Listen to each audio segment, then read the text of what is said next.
પાટણ જિલ્લાના સાંતલપુર તાલુકામાં આહિર સમાજના લગ્ન ઉત્સવ યોજાયા, જેમાં આહિર સમાજના 300 થી વધુ યુગલોએ પ્રભુતામાં પગલાં પાડ્યા। સાંતલપુર અને કચ્છના 53 ગામોમાં વસતા આહિર સમાજ દ્વારા દર વર્ષે માત્ર વૈશાખ સુદ તેરસના દિવસે જ લગ્ન કરવાની 1600 વર્ષ જૂની પરંપરા ચાલી આવે છે। ત્યારે હાલમાં ભારત પાકિસ્તાનના યુદ્ધની સંભાવનાની વચ્ચે સરકારની ગાઈડલાઈનનું ચુસ્ત પાલન કરી લગ્નની વિધિ સંપન્ન કરવામાં આવી।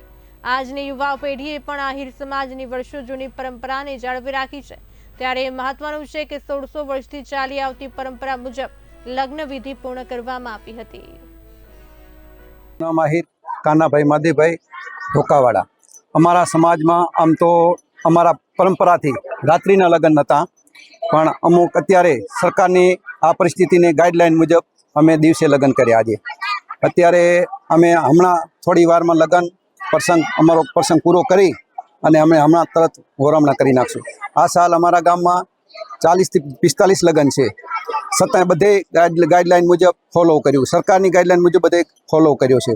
અને આખા ચોરાડ વિસ્તારમાં 350 થી 400 લગ્ન છે, પણ બધા ચોરાડ વિસ્તારમાં આખા આહિર સમાજે બધી સરકારની ગાઈડલાઈન મુજબ ફોલો કરી અને અમારો પ્રસંગ અમારા વડવાઓની વર્ષોથી ચાલતી આવતી પરંપરા જે કૃષ્ણ ભગવાને રૂક્ષ્મણીના લગ્ન કર્યા અખાત્રીજના દિવસથી કરી।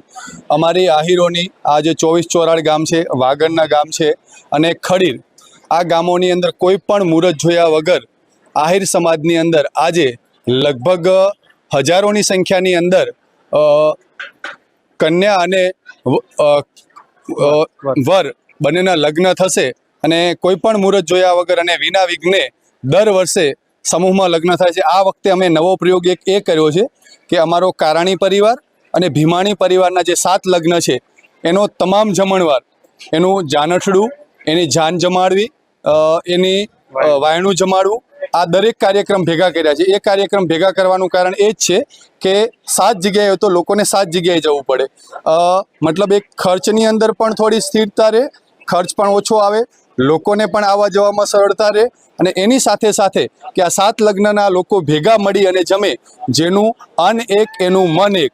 તો આ કોન્સેપ્ટ લઈ અને સમાજની અંદર એક નવી પ્રેરણા આ અમારા હમીર કાકા, કાનજીભાઈ, અમારા વડીલો સવજીભાઈ, બીજા જે અમારા વડવાઓ છે એનું માર્ગદર્શન લઈ અને અમે આ બંને પરિવારના આગેવાનોએ ભેગા મળી અને એક સરસ મજાનું આયોજન કર્યું અને આપ જોઈ રહ્યા છો કે આવનાર 4-5 જાનો શાંતિથી જમી રહી છે।